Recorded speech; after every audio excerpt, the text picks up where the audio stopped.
যে অহংকার, এটা ভালো নয়। কেন জানেন? অহংকার দুনিয়াতে করতেছেন ভালো কথা, কিন্তু কিয়ামতের ময়দানে তিরমিজি শরীফের হাদিস হচ্ছে, যেই ব্যক্তি অহংকার দুনিয়ার মধ্যে করছে সে কিয়ামতের ময়দানে সে পিঁপড়ার মতো মানুষের আকৃতিতে সে কিয়ামতের ময়দানে উঠবে। নাউজুবিল্লাহ। দুনিয়ার মধ্যে তো বাবা রাজশাহী জীবন যাপন করছেন, অহংকারে টিকা যায় নাই, কিন্তু যখন কিয়ামতের ময়দানে যখন আপনি দাঁড়াবেন তখন আপনাকে দেখতে কিসের মতো হবে? পিঁপড়ার মতো। পিঁপড়া দেখা যায় ছোট, একদম ছোট পিঁপড়া দেখা যায়। কত পিঁপড়া আমাদের পায়ের পদতলিতে মারা গেছে না, আছে না নাই? এই পিঁপড়া যদি কিয়ামতের ময়দানে যদি আপনাকে আমাকে যদি পিঁপড়ার মতো মনে হয়, যেই আমাকে আপনাকে আল্লাহ পাক এক ফোঁটা বীর্য দিয়ে সৃষ্টি করেছে, আমার পেটের মধ্যে ময়লা, সেই মানুষ কিভাবে অহংকার করে? কতক্ষণ ঠিক কিনা? আমরা তো মানুষ, আমরা আল্লাহর বান্দা, অহংকার তো আমাদের সাথে যায় না, ঠিক না? কিন্তু আমরা তারপরে অহংকার করছি। এটা না করলে আমাদের পেটের ভাত হজম হয় না। আমি এলাকার মেম্বার, সবাই জানতে হবে, সবাইকে দেখাইতে হবে। আমি এলাকার প্রেসিডেন্ট, সবাইকে জানাতে হবে। আমি এলাকার কমিশনার, সবাইকে জানাইতে হবে। আমি এলাকার কোটিপতি, আমি মিলিয়ন বিলিয়ন ট্রিলিয়নের মালিক, এটা এলাকার মানুষ জানতে হবে, না হলে তারা আমাকে চিনবে কিভাবে, ঠিক না?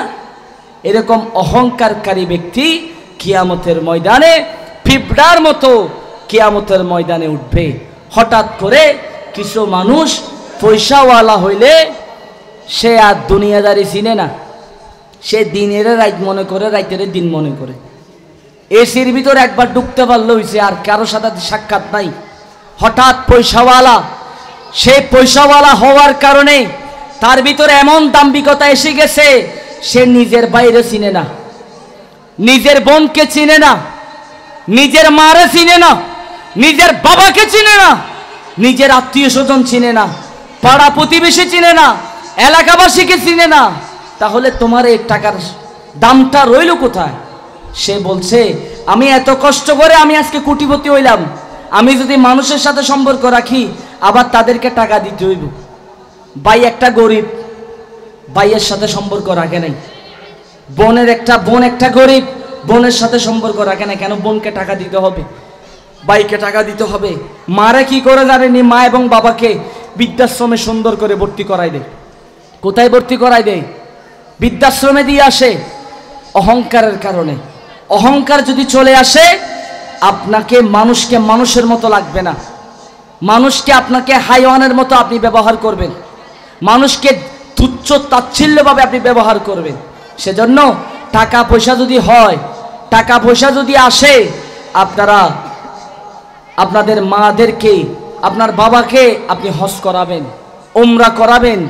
নিজের ভাই যদি গরিব হয়, আপনার ভাইকে একটা ব্যবসা বাণিজ্যের জন্য একটা ব্যবস্থা করে দিবেন।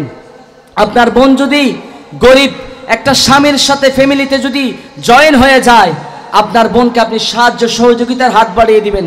এলাকার প্রতিবেশী কোনো মেয়ে বিবাহ দিতে পারছে না, আপনি আপনার টাকা দিয়ে আপনি ওই মেয়েকে বিবাহ দিবেন।